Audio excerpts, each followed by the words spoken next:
जिला अध्यक्ष जी विजय कुमार शुक्ला जी, भाई सत्येंद्र सिसोदिया जी, यहां के लोकप्रिय नेता और मेरे मित्र केंद्रीय मंत्री संजीव बालियान जी,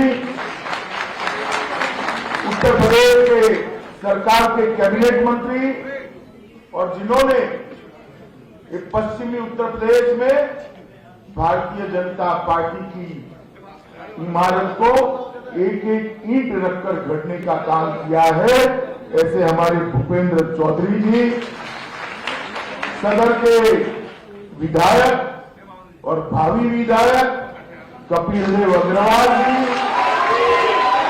हमारे डॉक्टर वीरपाल निरवाल जी, जिला पंचायत के अध्यक्ष जी, बुढ़ाना के प्रत्याशी भाई उमेश मलिक जी, खतौली के प्रत्याशी श्रीमान विक्रम सैनी जी, पुरकाजी के विधायक और प्रत्याशी प्रमोद उटवाल जी, चरखावल के प्रत्याशी श्रीमती स्वप्ना कश्यप जी, मीरापुर के प्रत्याशी श्री प्रशांत गुर्जर जी, हमारे पूर्व सांसद यहीं के नेता भाई सोहनवीर सिंह जी, श्रीमती अंजू अग्रवाल, अध्यक्षा नगर पालिका परिषद श्री सतपाल जी, और आज के कार्यक्रम में आए हुए प्यारे भाइयों और बहनों, आप सभी को नमस्कार। भाई वो कोनों में जरा बोलना बंद कर दो आप जरा, या तो आप मंच पर आकर बोलो। मित्रों आज चलो हो गया। बैठ जाओ भाई, बैठ जाओ। अरे आप भी बैठ जाओ। मित्रों आज ये सेट करके बैठ जाओ, टीवी वाले सेट करके नीचे बैठ जाइए आप, सारे लोग नीचे बैठ जाइए जरा प्लीज। बहुत समय के बाद मुजफ्फरनगर आया हूं, सबके चेहरे दिखाई पड़ेगा।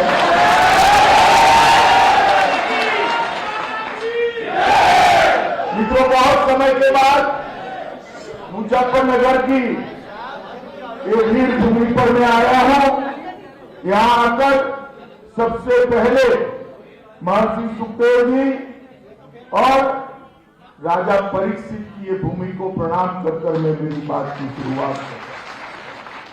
स्वतंत्रता संग्राम में दूधली गांव के क्रांतिकारियों ने जो इतिहास यहां पर रचा है उसको भी स्मरणांजलि देकर मैं प्रणाम करना चाहता हूं। आजादी का विकल्प फूंकने वाले आसाराम शर्मा जी को और यहां से ही पूरे देश के किसानों को किसान हित के लिए जागरूक करने वाले चौधरी चरण सिंह को भी मैं नमन करके मेरी बात की शुरुआत करता हूं। मित्रों यही भूमि है जिन्होंने किसानों के लिए सदैव आवाज बुलंद की। श्री महेंद्र सिंह टिकैत को भी मैं प्रणाम करता हूं। मित्रों आज मैं मुजफ्फरनगर आया हूं तब 14, 17 और 19 तीनों चुनाव मेरे नजर के सामने से गुजरे। मैं जब प्रभारी बना उत्तर प्रदेश का, शुरू में ही दंगे हो गए। मैं यहां आया, मैंने दंगों की वेदना को जाना था, पहचाना था। आरोप करने वाले पीड़ित बन गए और पीड़ित थे उनको आरोपी बना दिया।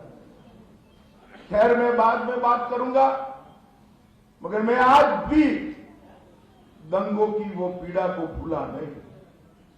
फिर भी 14, 17 और 19 को जब भी यहां भारतीय जनता पार्टी आई, जब भी मैं आया, जब भी मोदी जी आए, आपने भाजपा की झोली को वोटों से भरकर यहां से हमारे, यही मुजफ्फरनगर है जिसने 2017 में, 2014 में और 2019 भारतीय जनता पार्टी की उत्तर प्रदेश में प्रचंड विजय की नींव डालने का काम किया।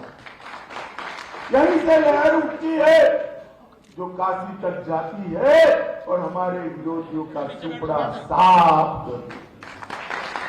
इस बार भी मुझे भरोसा है कि यहां से ही भारतीय जनता पार्टी के विजय की नींव डाली जाए। मित्रों, उत्तर प्रदेश में 12-13 में मैं जब घूमता था, ऐसे ही मंच पर कार्यकर्ता बैठे होते थे और कहते थे, अमित भाई आपकी सिक्योरिटी का क्या हाल है? यहां पर हर व्यक्ति को सिक्योरिटी की चिंता होती है। जिस प्रकार से सपा बसपा सपा के राज में माफियाओं ने इस प्रदेश को गिरफ्त में लिया था, गैंगे बन गई थी और धर्म के आधार पर, जाति के आधार पर राजनीति करने वालों का बोलबाला, भू माफिया हो और अनेक प्रकार के माफियाओं ने यहां पर अपना कब्जा जमाया था। और आज जब मैं आया हूं, कोई सुरक्षा की बात नहीं कर रहा है। उत्तर प्रदेश के अंदर 2017 में भारतीय जनता पार्टी की योगी आदित्यनाथ की सरकार बनने के बाद ये सारे के सारे गुंडे उत्तर प्रदेश की बाउंड्री के बाहर चले। उत्तर प्रदेश को हमने वादा किया था कि हम उत्तर प्रदेश को माफियाओं से मुक्त करेंगे, उत्तर प्रदेश को सुरक्षा देंगे, इसको सलामत बनाएंगे, माताओं बहनों का सम्मान होगा, इनकी कोई छेड़खानी नहीं कर पाएगा। जब हम वादा करते थे तो काफी सारे लोगों को लगता था इतनी विकट कानून और व्यवस्था की परिस्थिति कैसे सुधरेगी। मित्रों, 2017 के बाद 2022 में आपके सामने आया हूं, भारतीय जनता पार्टी का रिपोर्ट कार्ड लेके आया हूं।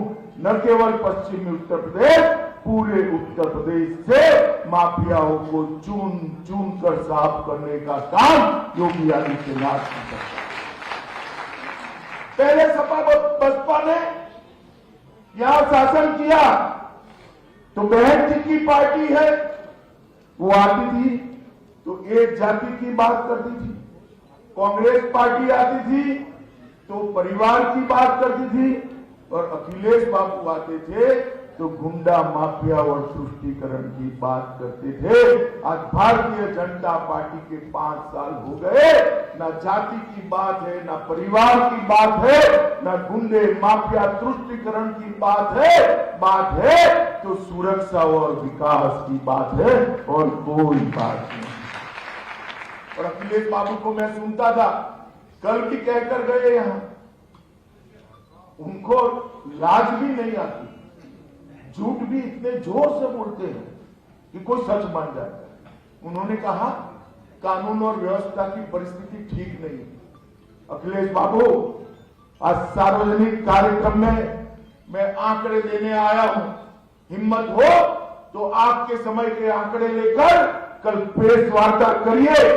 आपके शासन की अपेक्षा में भारतीय जनता पार्टी की सरकार के 5 साल में, योगी आदित्यनाथ के मुख्यमंत्री के 5 साल के बाद डकैती के अंदर 70% की कमी हुई है मित्रों उत्तर प्रदेश में।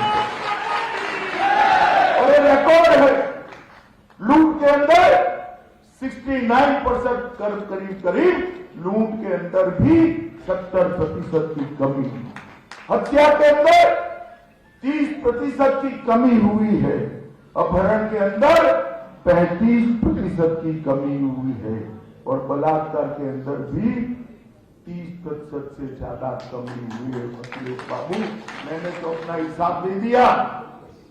आप आपके शासन के आंकड़े और भारतीय जनता पार्टी के शासन के आंकड़े आप हाथ में लेकर एक प्रेस वार्ता करिए तो पूरे उत्तर प्रदेश की जनता को मालूम पड़ेगा।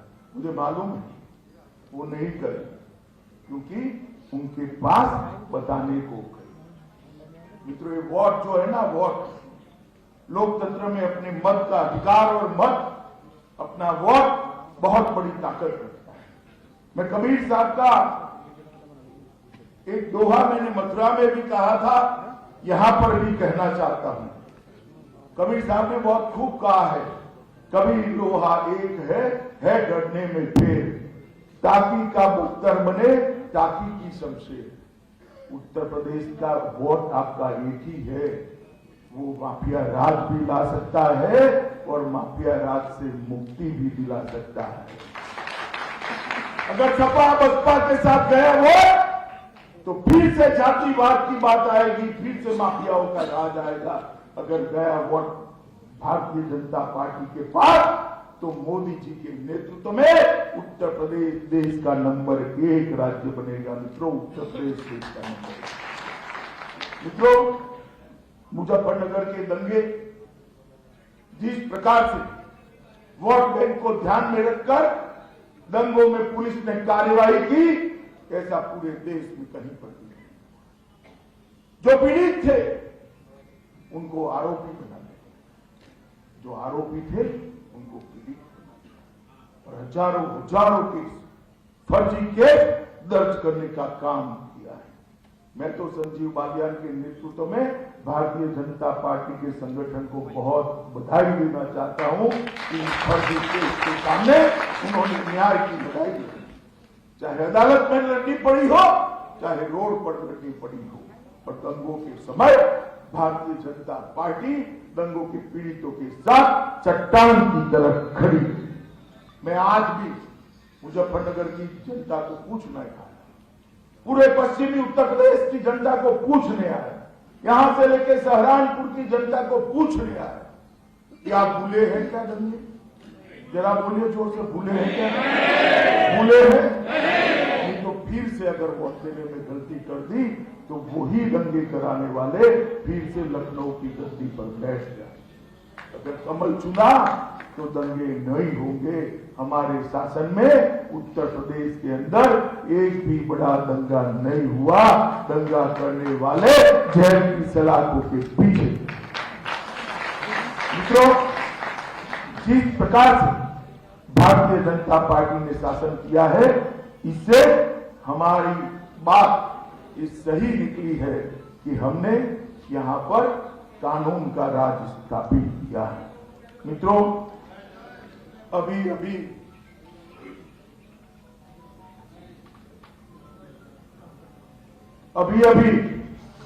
कल अखिलेश जी और जैन जी की मैंने प्रेस कॉन्फ्रेंस देखी। अखिलेश जी ने बहुत अच्छे से बात की कि हम साथ हैं, हम साथ हैं, हम साथ हैं। वो तो भैया दिखाई पड़ता है आप साथ हो, मगर साथ कब हो, कब तक हो? मैं बताऊं आपको, काउंटिंग तक। अगर सरकार बन गई तो जयंत भाई निकल जाएंगे और आजम खान बैठ जाएंगे। बैठेंगे या नहीं बैठेंगे बताओ भाई? बैठेंगे या नहीं बैठेंगे? अभी तो जेल में है, अभी तो जेल में है। फिर आप जयंत जी को उनके साथ नहीं देखोगे। अतीक अहमद आ जाएंगे, आजम खान आ जाएंगे। ये किस प्रकार से आप उत्तर प्रदेश की जनता को अखिलेश बाबू छलना चाहते हैं? क्या ये समझते नहीं है मुजफ्फरनगर वाले? टिकटों के बंटवारे से ही समझ हो गए हैं कि आगे क्या होने वाला है। भाई जोर से बोलो, समझे हो ना? क्या जोर से बोलो, समझे या नहीं समझे हो?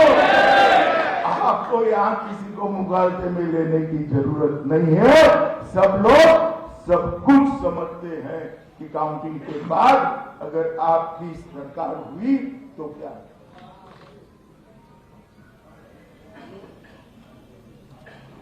मित्रों, ये भूमि हमेशा वीरों की भूमि है, और विशेषकर जाट समाज हमारी सभी सुरक्षा बलों में और सेनाओं में भर भर कर हमारे समाज के लोग, यही धरती के लोग, यही पश्चिमी उत्तर प्रदेश और हरियाणा के लोग थे। कहीं पर भी सीमा में चले जाओ, यहां का लड़का आपको मिल जाएगा। मैं तो कई जगह बीएसएफ के कैंप में भी गया, सीआरपीएफ के कैंप में भी गया, कश्मीर गया तो सेना के कैंप में भी गया, सब जगह भी।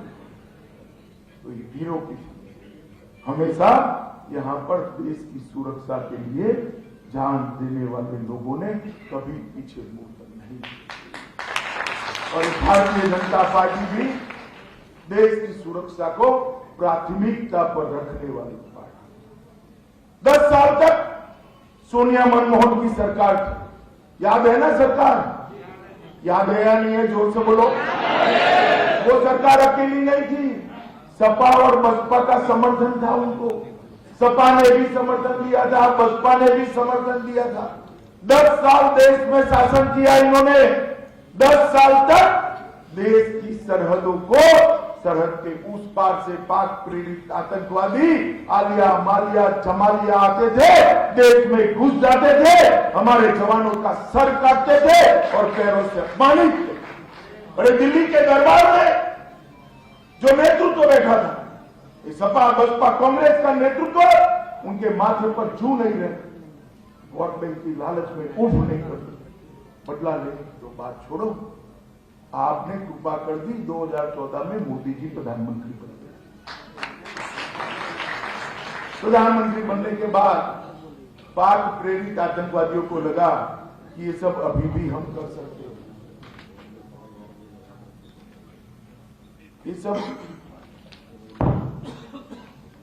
ये सब हम अभी भी कर सकते हैं। तो उन्होंने उरी में हमला किया, अपने जवानों को जिंदा जला दिया। पुलवामा में हमला किया, 40 जवान मारे गए। मगर पाकिस्तान मुगालते में था, उनको मालूम नहीं था यहां प्रधानमंत्री बदल गया है, पार्टी बदल गई है। अब मनमोहन सिंह जी प्रधानमंत्री नहीं है, नरेंद्र मोदी जी प्रधानमंत्री है। और कांग्रेस सपा बसपा नहीं है, भारतीय जनता पार्टी की सरकार है। मित्रों, 10 दिन के अंदर सर्जिकल स्ट्राइक और एयर स्ट्राइक कर पाकिस्तान के घर में घुसकर आतंकवादियों का सफाया। आप मुझे बताइए भाइयों, इस देश को ये सपा बसपा कांग्रेस सुरक्षित रख सकते हैं क्या? जोर से बोलिए, रख सकते हैं क्या? उत्तर प्रदेश को सपा बसपा कांग्रेस सुरक्षित रख सकती है क्या? केवल और केवल नरेंद्र मोदी के नेतृत्व में भारतीय जनता पार्टी ही देश को सुरक्षित रख सकती है मित्रों। और ये चले हैं कहने के लिए हम कानून का राज लाएंगे। मित्रों, भारतीय जनता पार्टी हर क्षेत्र, हर समाज के हमारे जो पूर्वज हैं उसका सम्मान करने में विश्वास करते। आज तक राजा महेंद्र प्रताप सिंह के नाम पर कुछ नहीं हुआ था। हमने राजा महेंद्र प्रताप सिंह के नाम पर अलीगढ़ विश्वविद्यालय का निर्माण कराने का काम किया और मोदी जी स्वयं वहां गए। और ये जो कार्यांजलि दी है वो सिर्फ महेंद्र प्रताप सिंह को नहीं दी है। टांडा रमाला रोड का नाम चौधरी चरण सिंह के नाम पर रखा, छपरोली बरनाला रोड का नाम महेंद्र सिंह टिकैत के नाम पर रखा, विजयवाड़ा तक जाने वाली सड़क का नाम दादी चंद्रा तोमर के नाम पर रखा। हरियाणा में सर छोटू राम की प्रतिमा को हमने प्रस्तावित करने का काम किया। कांग्रेस पार्टी अगर मूर्ति लगाएगी किसी की तो ज्यादा से ज्यादा राहुल गांधी, इंदिरा गांधी, जवाहरलाल नेहरू, इससे आगे नहीं जाती। उनको तो सरदार पटेल से भी दिक्कत है। ये तो मोदी जी थे जिन्होंने आसमान को छूने वाला सरदार का स्टैच्यू केवड़िया कॉलोनी में बनाया।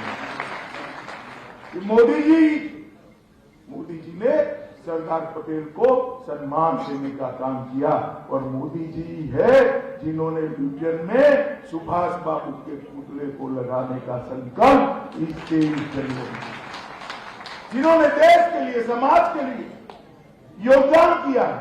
एक परिवार वाली पार्टियां इनका सम्मान नहीं कर सकती, अपने परिवार के इर्द गिर्द वो।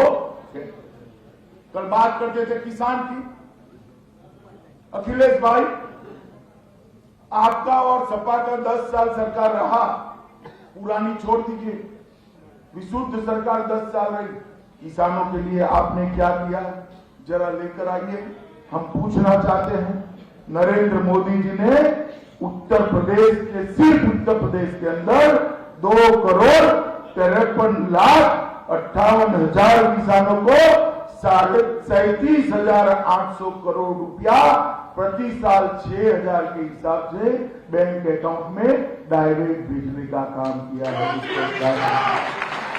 तो हमने वादा किया था 2017 में कि किसानों का ऋण हम माफ करेंगे और 36,000 करोड़ का ऋण योगी जी ने एक सप्ताह के अंदर माफ करने का काम कर दिया। मित्रों, एक गन्ना का क्षेत्र है, लगभग 1,48,000 करोड़ का गन्ने का भुगतान ये भारतीय जनता पार्टी की सरकार ने पहले सालों सालों तक, हमें मालूम है उत्तर प्रदेश में 42 चीनी मिलें थी, 21 बंद करा दी। किसने कराई? ये बसपा सपा ने कराई, ये बुआ भतीजा ने कराई। इसमें घोटाले हुए, सीबीआई जांच भी इसकी चल रही है। हमारे समय में एक भी चीनी मिल बंद नहीं। किसानों का 1,48,000 करोड़ रुपया समय पे चुकाने का काम किया। कुछ जगह देरी हो जाती, मुझे कुछ किसान मिले थे, उन्होंने कहा कि अमित भाई कई बार देरी भी हो जाती है, मैं क्या करें, डंडा लेकर तो नहीं कर सकते, कितना जल्दी के हाथ जल्दी चुकाया मगर देरी होती है। हमने तय किया है, भारतीय जनता पार्टी के घोषणा पत्र में हम घोषणा करने वाले हैं कि जो देरी होगी उसका सूद वो मिल से वसूला जाएगा। सूद समेत किसानों को पैसा देने की बात है। कांग्रेस की सरकार थी, रॉ शुगर आयात करते थे, यहां पर चीनी के दाम गिर जाते थे, चीनी के दाम गिरते थे तो गन्ने की पेमेंट नहीं होती थी। हमने रॉ शुगर पर इंपोर्ट ड्यूटी डालकर किसानों को प्रोटेक्ट करने का काम किया है और मित्रों परिणाम हुआ है 20-21 की साल में 3,868 लाख टन गन्ना, जो पूरे भारतवर्ष में सबसे ज्यादा है, और 427 लाख टन चीनी, जो भी पूरे भारतवर्ष में सबसे ज्यादा है, वो हमारे उत्तर प्रदेश में। 54 डिस्टिलरियों के माध्यम से हमने यहां पर इथेनॉल बनाने का काम किया है और लगभग 261 करोड़ लीटर इथेनॉल उत्तर प्रदेश ने बनाया। हमने ढेर सारे किसानों के लिए और काम किए हैं, सारी इरिगेशन की योजनाओं को पूरा करने का काम किया। लगभग 4,72,000 किसानों को फसली ऋण देने का काम किया। फसल बीमा का लगभग 2,300 करोड़ चुकाने का काम किया है और आज इसी का परिणाम है। मैं जो बोलता हूं ध्यान से सुनना मेरे भाइयों, गन्ना, चीनी, गेहूं, आलू, हरी मटर, आम, आंवला, दूध, ये सब में उत्तर प्रदेश सपा बसपा के राज में 1 से 5 में भी नहीं आते थे। आज गन्ना, चीनी, गेहूं, आलू, हरी मटर, आम, आंवला और दूध में पूरे देश में उत्तर प्रदेश नंबर 1। अखिलेश भाई, ये हिसाब लेकर आना जरा, मुजफ्फरनगर फिर से आओगे, मुझे तो मालूम है आओगे नहीं आप। मेरी मीटिंग न होती तो आते भी नहीं आप पश्चिमी उत्तर प्रदेश को कितना महत्व देते हो मुझे मालूम है, मगर फिर से आओ तो हिसाब किताब लेकर आना। मित्रों, ढेर सारे काम पश्चिमी उत्तर प्रदेश में भारतीय जनता पार्टी की नरेंद्र मोदी सरकार और उत्तर प्रदेश की भाजपा की योगी सरकार ने किए। यहां पर भी ढेर सारे हैं। खतौली विधानसभा में इंटर कॉलेज की स्वीकृति की है, 1100 करोड़ की रुपए की लागत से रिंग रोड बन रहा है। मुजफ्फरनगर में सुख तीर्थ का निर्माण हो रहा है। जौली बेहड़ा सादात मार्ग को स्वीकृत किया है। सिसोना से मदीना चौक तक कावड़ मार्ग का निर्माण किया है। रामपुर तिहारा तक का मार्ग, मुजफ्फरनगर से रामपुर तिहारा तक मार्ग स्वीकृत किया है। 105 करोड़ रुपए की लागत से ग्रामीण क्षेत्र विद्युत आपूर्ति की बधाई में 220 केवी का बिजली घर बनाया जा रहा है।